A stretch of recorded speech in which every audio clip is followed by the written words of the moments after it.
Well, good morning, everyone, or good afternoon, depending on where in the world you're watching. And one of the strange realities of our new world is it can be any time zone anywhere right now. But it's truly, as you just heard, an honor and a delight to have a chance to talk to Professor Summers this morning. There are a lot of big questions hanging over not just the economy, but the political economy right now. So I'd like to start by asking you, if I can say Larry, are you happy with Larry or Professor Larry? Summers? Larry. I'd like to start by asking you, Larry, since we are among friends, is it going to be an L-shaped, V-shaped, U-shaped, W-shaped, or Nike swoosh of a recovery? What's your favorite letter? Well, to start with, there's going to be an important aspect of K-shape, because I think the kind of people who are on this call are in many ways going to benefit from it, and many others are going to have a very difficult time. So I think it's a mistake not to recognize both thinking politically and thinking economically and thinking globally that K-shaped aspect, in addition to the fact that the richer within countries are likely to find this easier than the poorer. I think the medium to long-term trend that we've observed for the last 3 decades towards convergence with emerging markets catching up with rich countries is also at risk over the next 5 years. In the terms, though, in which you asked the question, Gillian, I don't know what the right little pictogram is. I would use the reverse check mark model. One way of thinking about it is that there are 3 stages of this. There was collapse, there was bounce back, and then there's going to be slog. And I think what happened is bounce back came a little earlier than we thought and was a little harder than we would have guessed on April 1st. But time's been compressed, and bounce back fast is a shorter process than we envisioned. And I think we're now headed for a slog where we're going to play mediocre whack-a-mole in the United States and other parts of the world, where there are going to be places where it's going to get out of control, and then people will try hard to bring it back into control, and then there will be other places that get out of control. So I think it's going to be pretty tepid until a vaccine returns us to normal. And my sense is that the prevailing estimate on that is actually the optimistic estimate, that it's like authors completing books. If you ask them when they're going to finish, what they give you is not a best guess. What they give you is their current hope. And relative to that current hope, all the surprises are likely to be adverse. So I think, the way I've been posing the question to people is July 4th, 2021, when it comes, will it feel more like July 1st, 2019, when life was completely normal? Or will it feel like July 4th, 2020, when life was very much affected by COVID? And I think it'll be somewhere in between, but I don't think it will be closer to July 2019 than it was to July 2020.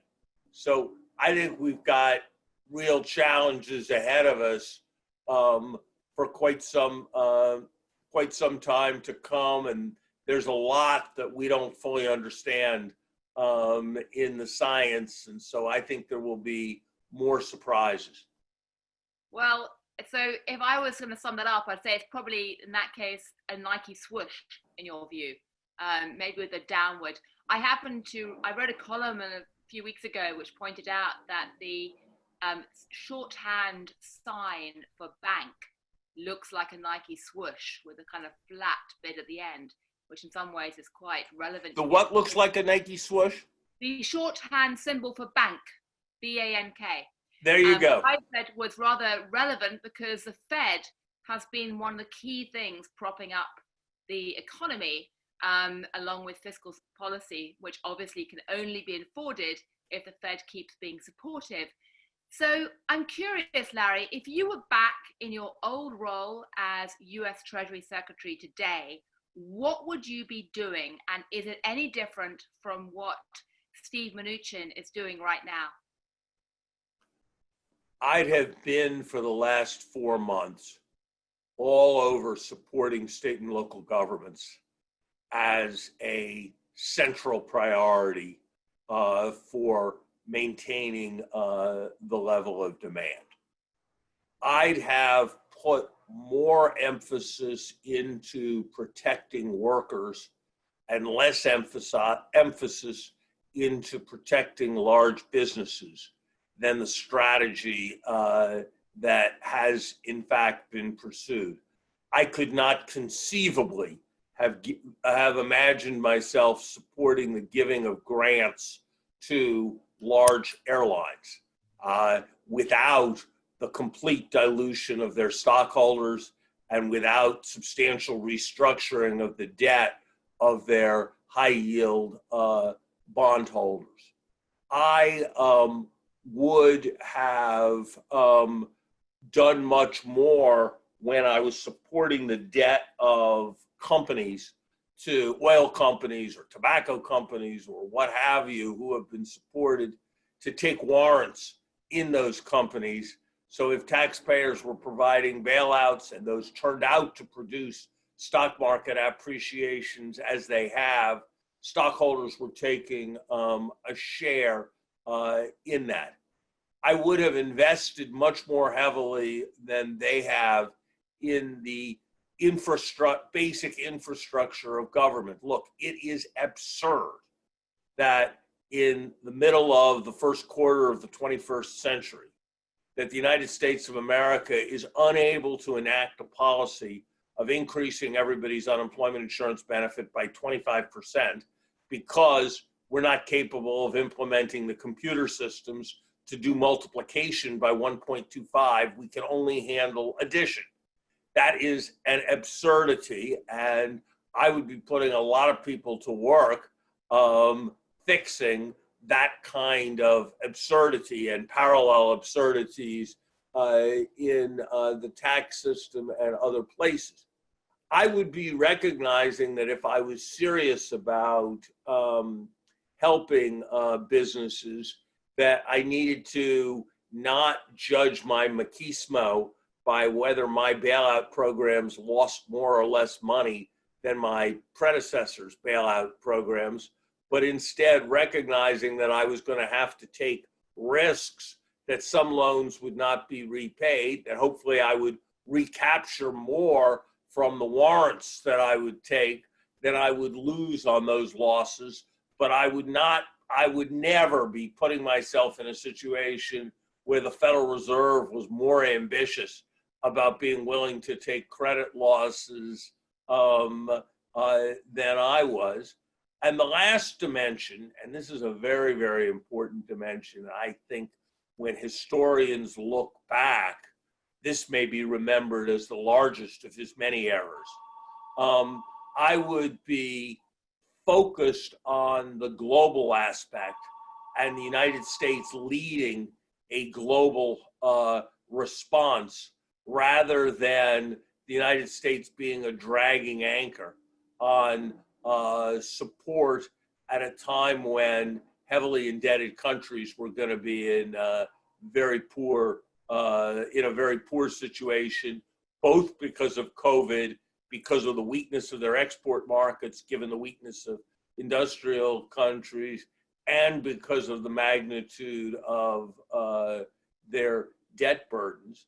And I would also be recognizing, and this is the last thing I'll say, I would be pivoting towards an economic strategy based on heavy investment in the face of extremely low interest rates, because that was the way to avoid excessively burdening our children's generation. So I'd have to say I would give the Fed quite high marks on the policies they have pursued, but I would have to give the Treasury not such high marks, and frankly falling marks over time. That after the initial decision to respond boldly with the CARES Act, it's been pretty much downhill in terms of the economic decision making. Right. I can see that we have a large collection of extremely knowledgeable people joining the call this morning. So if anyone wants to ask a question, we're going to ask you in a few moments to raise your hand. There is the raised hand function, which is basically located near the center of the meeting control bar. Or if you don't want to raise your hand because you have bad Wi-Fi or you just don't want to talk to the world at this time in the morning, you can also basically type a question into the chat function as well, and I'll pick that up and work that into the conversation. So you have two ways to ask a question. But Larry, I'd like to go back to the Fed issue, because a lot of people in this meeting are very curious about stock markets, and it's very hard to explain the stunning discrepancy between the stock market and the real economy through anything other than the Fed action, which has been extraordinary. Are you not concerned that by having these ultra low rates seemingly indefinitely, we are creating the mother of all asset bubbles? So, Gillian, first of all, the right answer for anyone concerned with economic policy to all questions that begin, "Are you concerned?" is yes. And so I am worried about all possible dangers at all moments. Be the first thing I would say. Second, then I would say two things that are sort of nuanced relative to each other, and I'd ask anybody thinking about this to consider both. I do not think the available evidence suggests that the stock market is in some kind of massive bubble just because the real economy is in trouble and the stock market is relatively high. The stock market is now very much a bifurcated market. The big tech companies plus healthcare represent more than a third of the stock market, and they're up by something like 30%. And so if you take them out, the remainder of the stock market is meaningfully down, perhaps by 10 to 15%.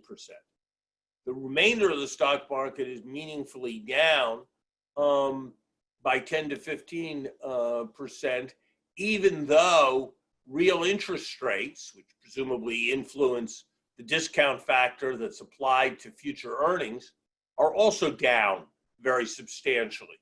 The 10-year index bond, that's the bond that controls for inflation, is paying negative 1%. So you'd expect, just from what's happened to interest rates, there to be a substantial increase of perhaps 15 to 20% in the stock market. 15 to 20% down already for the non-tech stock market, plus a 15% tailwind from interest rates is 30%. So how much would you expect earnings to be down over the long term? I don't think 30% is a particularly massive estimate. So I don't think that, in the sense that there's some obvious failure of market psychology like there was in 1929, or some obvious failure of market psychology like there was in 2000. I actually think if you bring a bit of rigor to it, that's not the right analysis. People who are going, "Oh, this is nuts," and converting all their pension assets from stocks to bonds are, in my view, making a mistake on a best guess basis. That said, I think we have a deeper problem, and this is where it goes to your question. we are increasingly as a country, in part because of our concern about democratic processes like the Congress, we are increasingly turning to the Federal Reserve as an overall economic engine.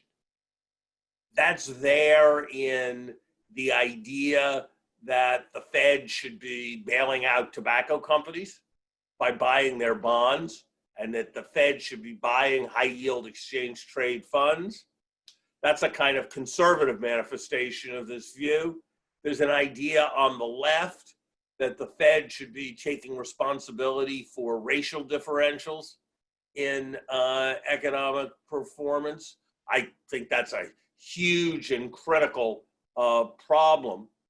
But whether the Fed is the right agency to take it on is a question. And here's the big question. What the Fed does is the Fed lends money.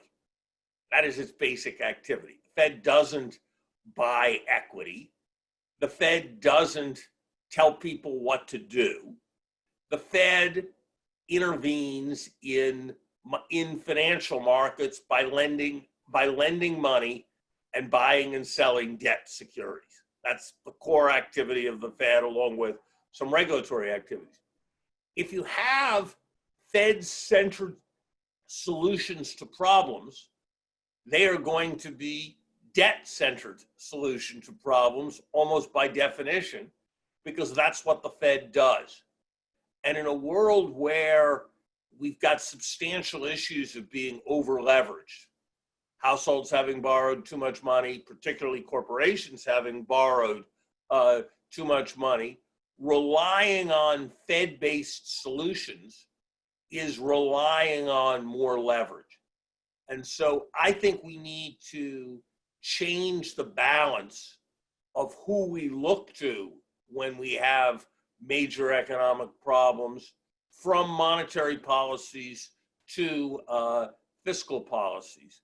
And in that sense, I am concerned that our tendency to respond to challenges with central bank-centered solutions does run the risk of exacerbating the secular stagnation problem that I've talked about, and with it, the risks of financial instability down the road.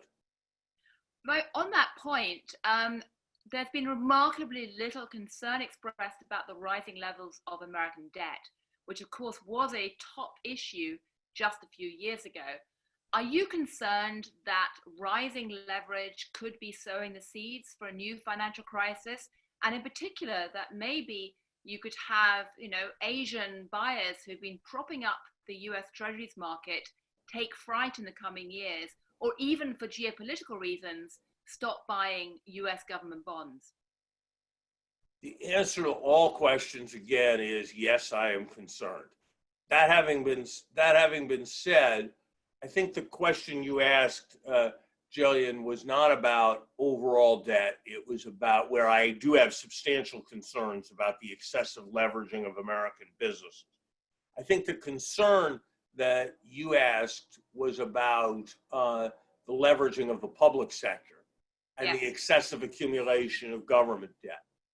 I do have that concern for the state of Illinois, and I do have that concern for a number of local jurisdictions, and that's one of the reasons why I emphasize the importance of support for state and local governments earlier. I am pretty constantly monitoring this, and if this was a growing problem, there are things you would expect to see. You would expect to see a pattern where there were, like in an emerging market, where there were days when everybody got nervous about the future of the country, and you saw the currency go down, the long-term interest rate go up, and the stock market go down, all on the same day. That pattern of correlation isn't one that we're observing to any appreciable degree in American financial markets. In a broader sense, Gillian, I think we are in a situation where there's an extraordinary desire to save because more of the income has gone to those with high incomes because of extreme uncertainty. And there are fewer and fewer outlets for that saving in the form of productive investment. That's the essence of the secular stagnation idea. It's got many reasons. The fact that we've got the Apollo program's computing power and a $600 phone is at the core. The fact that we're sharing cars through Uber, sharing houses through Airbnb, that we're all working at home and using Zoom rather than in large office buildings. There are many, many reasons for this deep trend. But when we have that excess of saving over investment, which is being generated by the private sector, there is inevitably, it has to flow somewhere. And if the private sector is going to run an excess of saving, then as a matter of accounting, the public sector is going to have to run some kind of deficit. And the fact that bonds are priced at epically high levels suggests to me, and that isn't because there's been increasing foreign flow into bonds, the fact that bonds have been priced at epically high levels, even when there have been some concerns about the dollar, suggests to me that the worries about fiscal sustainability should not be the primary worries facing the United States. I am much more concerned about the debt we are taking on by deferring maintenance on everything, whether it's water that doesn't have lead in it, whether it's the capacity of the IRS to enforce taxes, whether it's the quality of the nation's airports, whether it's the set of people who are providing education to the next generation of Americans. I am much more worried about the deficit in the form of deferred maintenance of a civil progressive society than I am about borrowing money for 30 years at a rate a little above 1% in a currency we print ourselves. Right. I think the Simpson-Bowles mentality was a substantial error, and I said so at the time, in the early part of the last decade, and contributed to a needlessly slow expansion. And I think if it were to stop us from responding adequately going forward, that would be a tragedy. Right. Well, thank you. I can see that we've already got 4 people who got their hands up. So thank you. I will come to you in a few moments. And we got a couple of great questions that have been asked through the chat function. But before I turn to those questions, Larry, what odds would you give right now to Joe Biden winning the election? And how different do you think his policy would be? Do you hope to join that government? And if you did, what policy recommendations would you suggest? I'm very, very happy being able to speak freely in interviews with people like you, Gillian. So my time in government is behind me, and my time as a free speaker is ahead of me. I think the consensus view, which is that no election is over until it's over, and many of us learned that lesson in 2016, is right. But certainly President Trump looks to be in a very weak position, and Vice President Biden looks to be in a very strong position.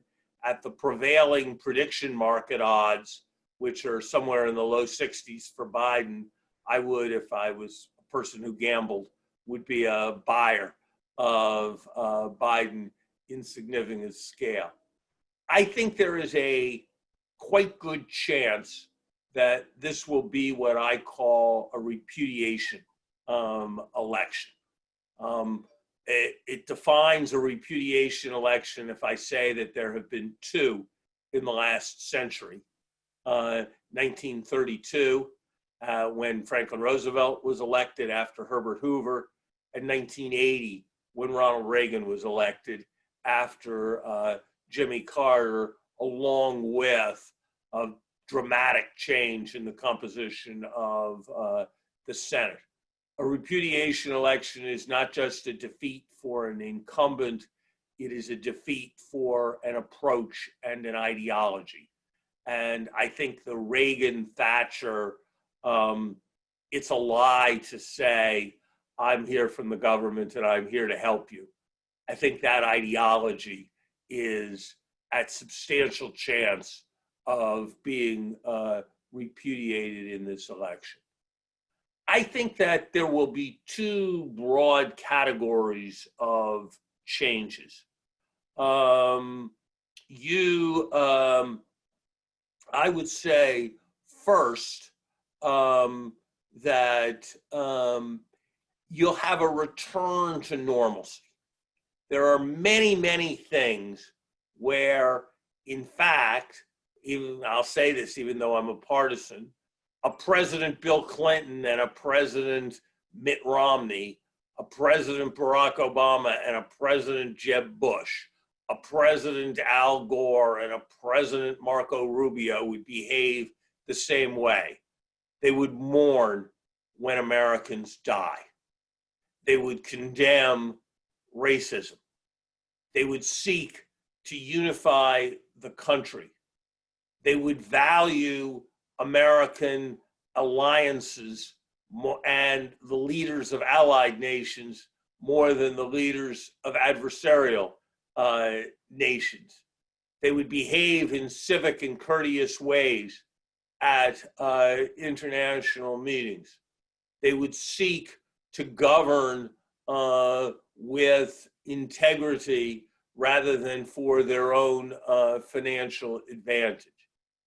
And so moving past all of that, quite apart from any issues of ideological or policy difference, I think is a very, very important, very important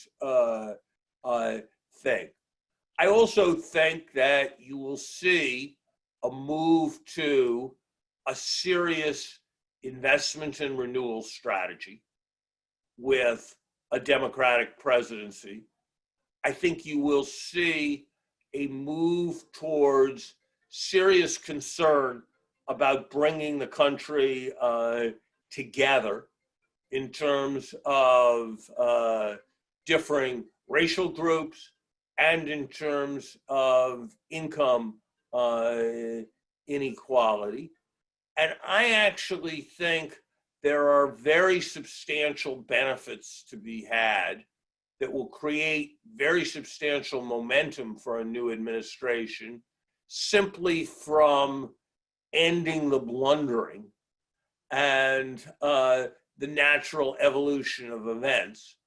And so I think people will have a feeling of confidence to a much greater extent. And so I am not nearly as pessimistic about the American prospect at this moment as many of my friends. Right. Just one thing before I turn to the questions. Do you think that the fiscal policies or the fiscal support that's currently being unveiled should be actively trying to promote green infrastructure and green spending? And in that context, do you think that in fact, public institutions or universities like Harvard should be actually trying to embrace the ESG, environmental social governance agenda in their own use of money? Because you said earlier that, all the Fed can do is basically lend money. What we're seeing is basically the government use money as a tool to revive the economy. But should that money and should investor money be directed to ESG purposes right now? So I think there are a lot of different parts of that. So should we have some kind of Green New Deal in which the U.S. government makes very substantial investments in the infrastructure of renewable energy? Yes, no question, no question. Should we have regulations that spur demand and promote the environment, such as greatly accelerating the transition from coal-fired power to other forms of power? Yes, absolutely. Will enlightened businesses see substantial opportunities in a variety of environmental investments, both in renewables and in energy efficiency? And should they be strongly encouraged to make those investments? Yes.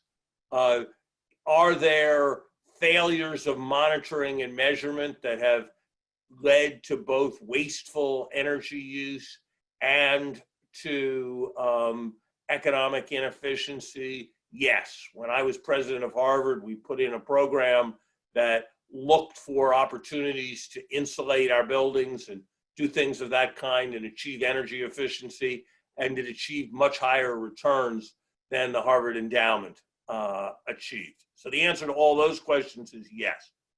Should the endowment of a major university or the endowment of a substantial foundation or the endowment of a pension fund on which millions of teachers from a state, they should be invested so as to earn the best return for their fundamental purpose.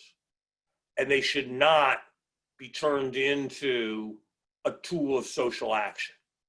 So the answer is yes, I'm all for the green program, but I believe in the Aspen, and I believe in what the Aspen Institute does. The Aspen Institute has an endowment. It should invest that endowment in the way that will achieve the highest return, which often will include green investments.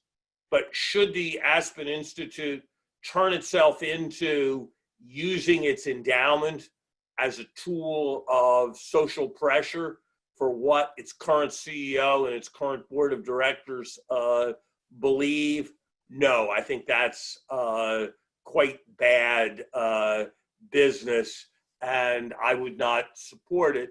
And I think there are many, many other ways through its programming, through shrewd investment with managers who can find high return investments in renewable energies. There are many ways for the Aspen Institute to contribute to sustainability, but turning its endowment into a tool of political pressure, I think is a mistake. Right.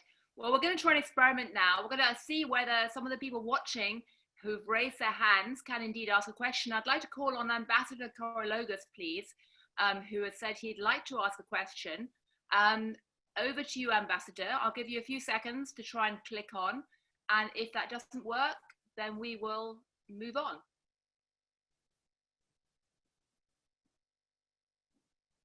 Nope. Okay. Well, let's try in that case. Jaidong Yu, would you like to ask a question? I see you've got a hand raised as well. So just wondering if you'd like to ask a question with the current format.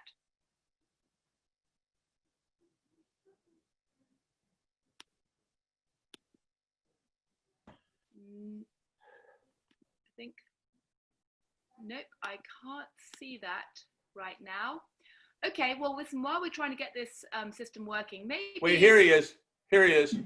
Yes. Right. Thank you. Thank you, Mr. Summers. Thank you for the opportunity to ask you a question. I'm Jae-dong from South Korea. I'm a journalist. You mentioned K-shape as the prospect of the world economy during the pandemic. Can you elaborate that in terms of each nation's economy, like which countries can get ahead while which countries will have a hard time because of the pandemic? Thank you. I'm hesitant to make predictions for particular countries. I think in general that countries where there is a more hierarchical culture and a more community-oriented culture are more likely to fall in line with the kind of community standards that are likely to maximize effectiveness through this period, and countries with less hierarchical and more individualistic cultures are likely to have more difficulty during this period. And so I think there has been some general tendency towards the center of economic gravity moving towards the east in the world. And on current facts, I think I'd expect COVID to accelerate that movement. Right. Well, we're going to try again to see whether Ambassador Korologos would like to ask his question. Tom, you're muted. Okay, I'll say it again. Good morning, Larry. How are you, my friend? Good to see you. The thing that worries me is the unemployment money is going to run out or has run out. So what is the unemployed guy going to do? He's going to go back to his old job at a restaurant or a barber shop and discover that all the tables are now spaced out. And instead of 14 tables, there's 6 tables because of separation. And the restaurant discovers, gee whiz, we've already filled your job. And besides that, you're an economist. How can a country or a business function with 50% capacity because of the cutback in tables at bars and filling grocery stores and anybody that has an organization that fills people that requires people there? So I've spent the last several months in a small town on Cape Cod, and where things are pretty healthy here. So there's a certain amount of going out and eating outdoors. One of the things that's happened is that it's harder to get into our first choice restaurant and our second choice restaurant because they only have half as many tables. And therefore, we're more likely to go to our fourth choice restaurant than we were in normal times. But that means our fourth choice restaurant is more crowded than it used to be. And so it ends up hiring more waiters. So to some extent, the demand that's suppressed spills over to other places, and that leads to extra employment. That said, look, I think it is nuts. You know, one of the things the doctor says, when you have a strep throat and the doctor gives you penicillin, they say, take it for 10 days, no matter what. Even if you're starting to feel better after 5, relapse will be much less likely if you take it for 10 days, and it's dangerous to cut it off after 5 days. Complete the full regimen no matter what. That is a core bit of medical advice, and its economic equivalent is being ignored right now. It is madness that we are cutting off the unemployment insurance. On the other hand, when I always have a two-edged view of egregious stupidity. On the one hand, egregious stupidity is terrible. On the other hand, egregious stupidity represents low-hanging fruit. Aren't we fortunate that there's some really low-hanging fruit, easy to figure out things that we could do that would be substantially availing? If things were terrible and policy was as smart as anybody could figure out how to make it be, that would be the moment to be most scared. So yes, you're right, Tom, but there is some opportunity in the ineptitude for the production of improvement. Thank you. We're going to try another question from Evan Marks. Evan, are you there? I'll give you just a moment.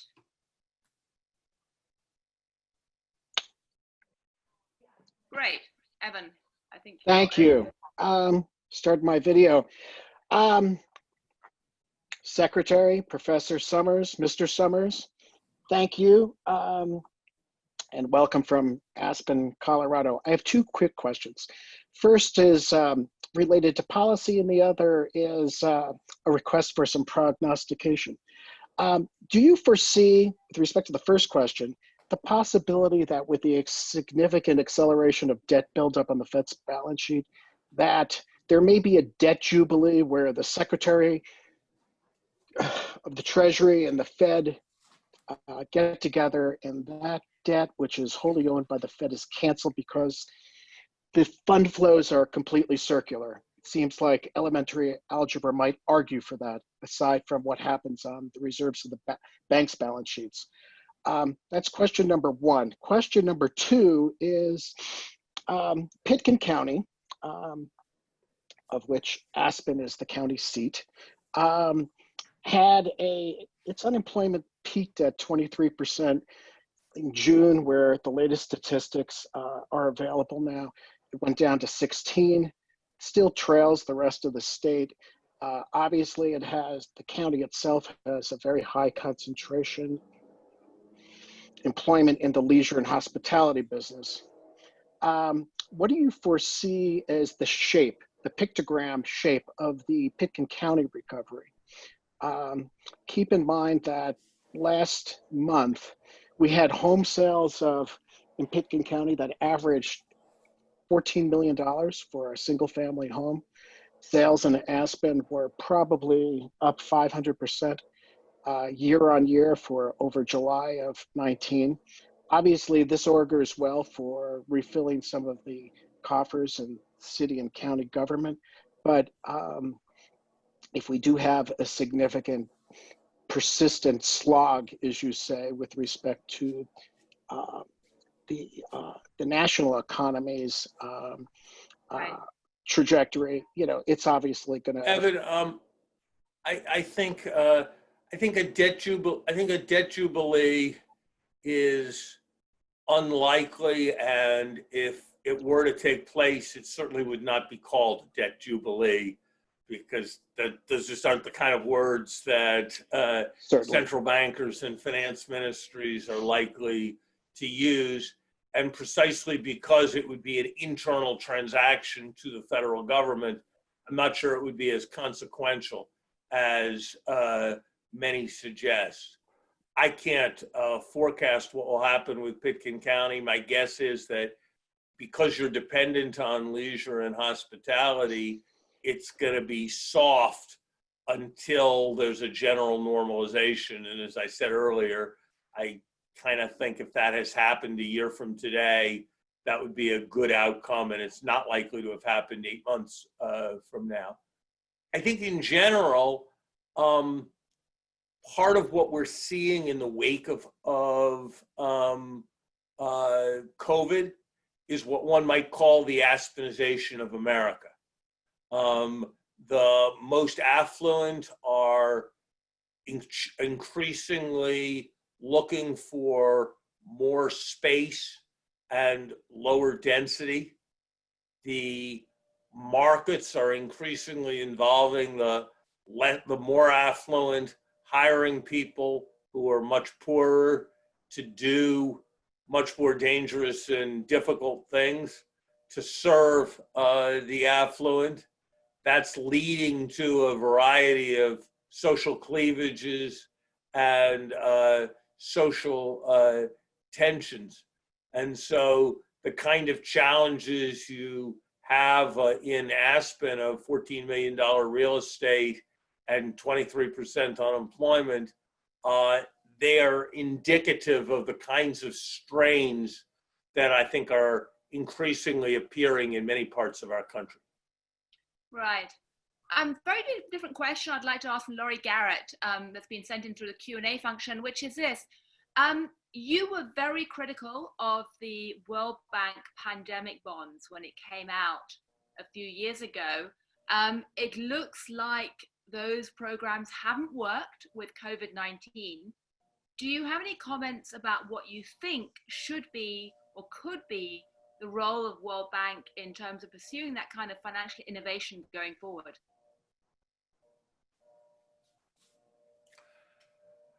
I think there are many people who are not financial people who hear any idea that involves getting the private sector involved, and they think that means that there are going to be billions of dollars rained down on causes they care about, and that it was an extraordinary display of naivete on the part of the bank, that fundamentally you weren't going to get the reinsurance industry to participate in something unless it was profitable for the reinsurance industry. And that meant that the premiums paid by governments were surely going to be much less than the amount of money that was going to be paid out to governments. I think there's a lot that the World Bank can valuably do. One of the lesser but still egregious errors of the Trump administration has been to, and the person that's appointed as the CEO of the World Bank, David Malpass, has been to try to move away from what was the generally accepted idea that the bank needed to take a much larger role with respect to global public goods. The bank should be financing the surveillance systems. It should be financing the inventory and stock building. It should be financing the research and development. It should be financing the movements away, changes in animal handling practices that are necessary to reduce pandemic risk. Look, this is not a surprise. I was one of many people who wrote papers that said that the odds were 1 or 2% a year, that an event like this would take place, and that the present value was in the same broad range as the present value associated with climate change. And so the bank needs to take on as a central part of its mission the protection against global risks. Needs to be cooperating much more aggressively with the WHO. I've written at some length, Lori, about global health budgeting and global health assistance. Too much money is still going in support for ongoing regular health programs in countries that can afford to raise taxes. And too little money is going for things like pandemic protection, protection against antibacterial resistance, that is what is scope for what can only take place with an international effort, because it's not worth it for any one country to make the necessary investments. So we need, in the wake of this, to take a pretty comprehensive look at the global health financial architecture and organize it towards on the theme, international money for international problems. And I suspect you can be a very important voice in achieving that. Thank you. Well, I'm going to hand over in just a moment to the Aspen team, Anya Manuel, to sum up and ask the final question. But before I do, I wanted to just quickly summarize what we just heard, because I think there are at least 3 important themes that have come out from chatting to you. Firstly, the bad news, if you like, is that you are not optimistic about a V-shaped recovery. In fact, if I read you right, we've already had the post-crash bounce. And from now on, we have a long slog. It's a Nike swoosh.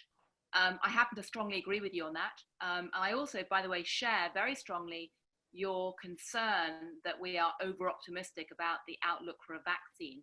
I think there's so much riding right now on the vaccine being found that I think we are setting ourselves up for potential disappointment on a big scale on that front, but that's my personal view.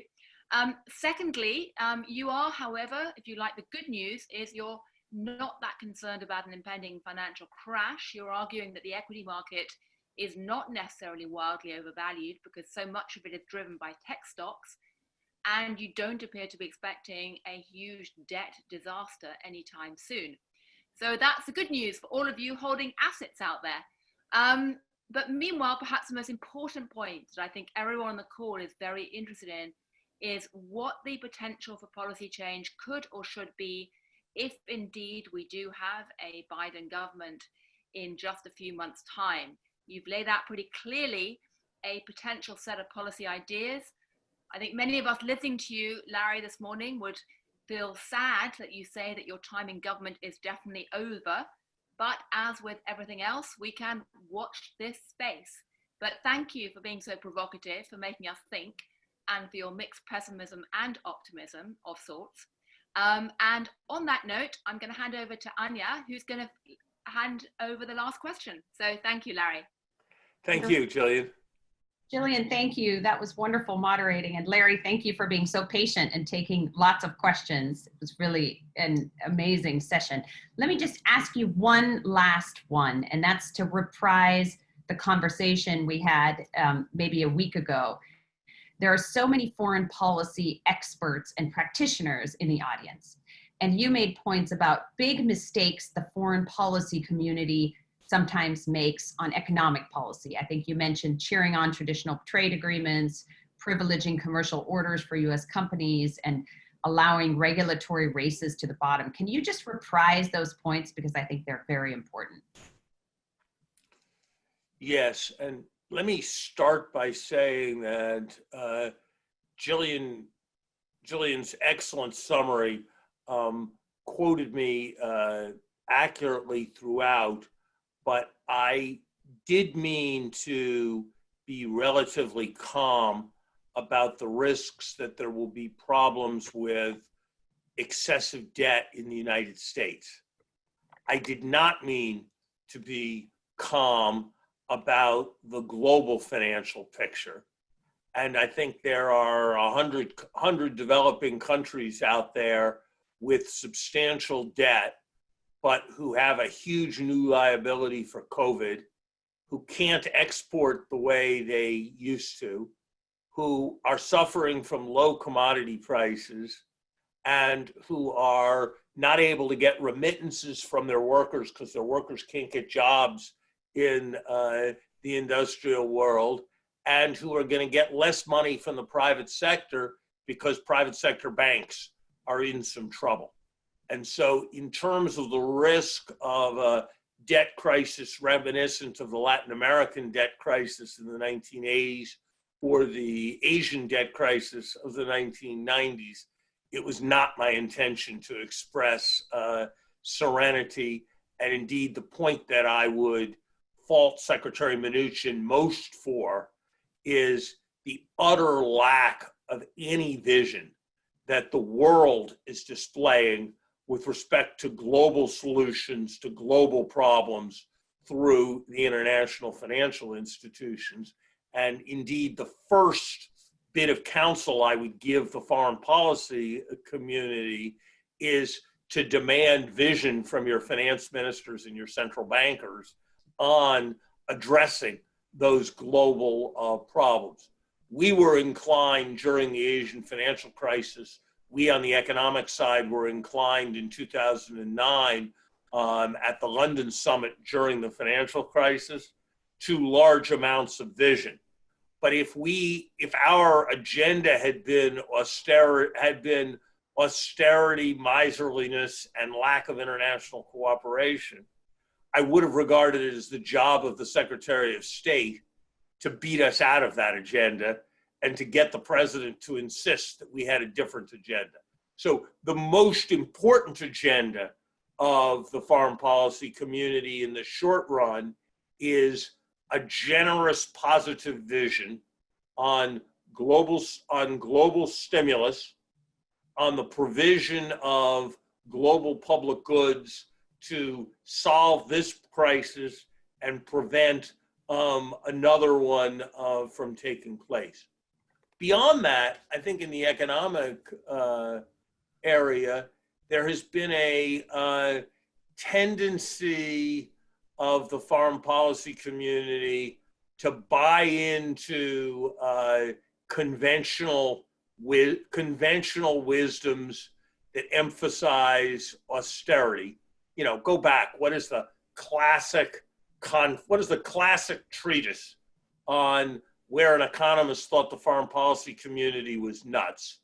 It's Keynes's Economic Consequences of the Peace, that basically talked about how the leaders in Paris and in Versailles privileged the conventional wisdom about repaying debt, privileged short-run commercial interests over setting up a satisfactorily functioning international order.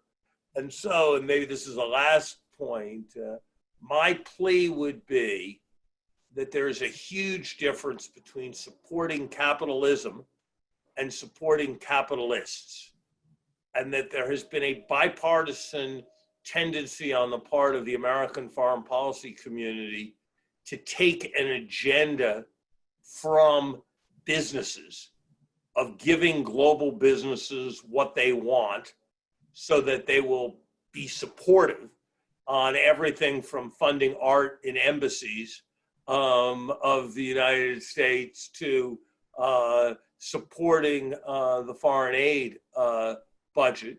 And as a consequence, we have privileged issues like intellectual property protection for Mickey Mouse over issues like preventing global tax avoidance.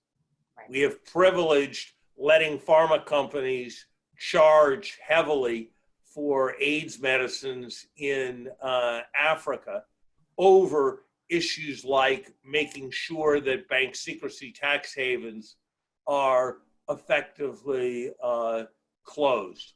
And so my hope would be that foreign policy would advocate for a well-functioning global economy that made peace more likely, and against agendas that privileged the narrow and the commercial.